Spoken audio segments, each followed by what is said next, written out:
तो गुप्त नवरात्रा महात्म्य में और क्या क्या लिखा है? व्रतान्यानि चान्यानि दानानि विविधानि च नवरात्र व्रतस्यास्य नैव तुल्यानि भूतले। वर्णन क्या है? इस पृथ्वी लोक में बहुत तरह के व्रत हैं, उपवास हैं, दान हैं, लेकिन नवरात्रा के तुल्य कोई भी व्रत नहीं है, ऐसा वर्णन है। ऐसा वर्णन ग्रंथ, नौ दुर्गा नवरात्रा के बराबर कोई भी व्रत है ही नहीं, ऐसा वर्णन किया गया। यह व्रत सदा धन धान्य प्रदान करने वाला है, सुख तथा संतान में वृद्धि करने वाला है, आयु तथा आरोग्य देने वाला है, स्वर्ग और मोक्ष भी देने वाला यह व्रत है। नवरात्रा के व्रत की, गोपनीय नवरात्रा की इतनी बड़ी महिमा है अपने आप में। नवरात्र व्रतस्यास्य नैव तुल्यानि भूतले। इस मृत्यु लोक में नवरात्रा के बराबर कोई दूसरा व्रत ही नहीं है। एक बार जयकारा लगाओ, बोलो कुंज बिहारी लाल की जय हो श्री राधे श्याम। क्या मिलेगा इस व्रत को करने से? विद्यार्थी वा धनार्थी वा पुत्रार्थी वा भविन्नरः। जिस विद्यार्थी को विद्या चाहिए उसे माँ की कृपा से विद्या मिल जाए, वह भी माँ का पूजन करे, नवाहन मंत्र का जप करे, ओम ऐं ह्रीं क्लीं चामुंडाई विच्चै, इस नवाहन मंत्र का वह जप करे। पुत्रार्थी व भविन्नरः, जिनको संतान नहीं है, माँ भगवती की कृपा से उन्हें औलाद प्राप्त हो जाती है। वो एक कथा आती है, आला उदल की कथा आती है। उदल आला का कौन था भाई? हा? तो बताते हैं कि आला को संतान नहीं थी, तो मध्य प्रदेश में एक भव्य मंदिर है, सतना के पास है, मैयर वाली माता, शारदा है मध्य प्रदेश। मैंने तो दर्शन किए नहीं है, नाम सुना है माता जी का, तो माँ कृपा करेगी तभी दर्शन होगा।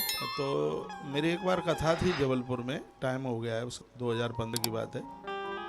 तो कोई सज्जन बता रहे थे कि आला को संतान नहीं हुई थी। आला के बेटे का क्या नाम था? मैया जी की कृपा से हुआ था, मालूम नहीं हमें तो नाम वगैरह, उतना इतिहास पता नहीं है।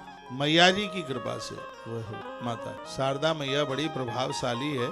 बताते हैं कि आज भी सुबह मंदिर खोला जाता है तो उस मंदिर में मैया जी के चरणों में एक फूल मिलता है। पता नहीं आला या उदल के द्वारा वो फूल आज भी माँ के चरणों में चढ़ाया जाता है।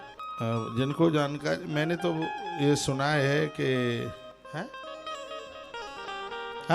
इंदल, हाँ इंदल का जो जन्म है वो मैया जी की कृपा से, इंदल ही नाम है, ये मैया जी ने ही दिया था। ये तो बहुत बड़े भक्त थे मैया जी, दुश्मन सामना कर नहीं पाता था। तो पूरा देश मुझे आज सुन पा रहा है और मैं निवेदन करना चाहूंगा, भगवान महादेव के ऊपर बेलपत्र पर चंदन लगा करके चढ़ाया जाता है, वही पीला वाला चंदन, श्वेत चंदन।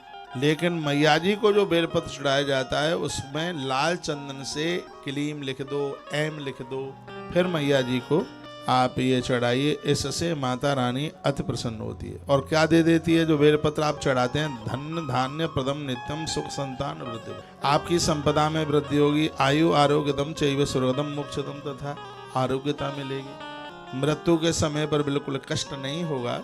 ये माता को बेलपत्र चढ़ाने की इतनी बड़ी महिमा है। माँ को गुड़ैल का फूल चढ़ाया जाता है, ये तो सबको पता ही है, लेकिन माता को बेलपत्र भी चढ़ाया जाता है। रक्त चंदन में डुबो करके बेलपत्र भी आप चढ़ा सकते हैं, नहीं तो उसके ऊपर आप एम लिख लीजिए, क्लीम लिख लीजिएगा, फिर मैया जी को आप चढ़ाइए। माता प्रसन्न हो जाए तो कालिदास महाराज जैसी सिद्धि दे देती है। कालिदास जी को माँ की ही तो सिद्धि थी, माता गढ़ कालिका, जो कि माता उज्जैन में बैठी। अरे उज्जैन में बड़े बड़े तीर्थ है, उज्जैन में बड़े बड़े मंदिर हैं, और एक से एक मंदिर बहुत दर्शन करने के लायक। हमारे ब्रज के गोपाल भी है, वहाँ गोपाल मंदिर है, देखा है, जिनकी ठोड़ी में हीरा दमक रहा है।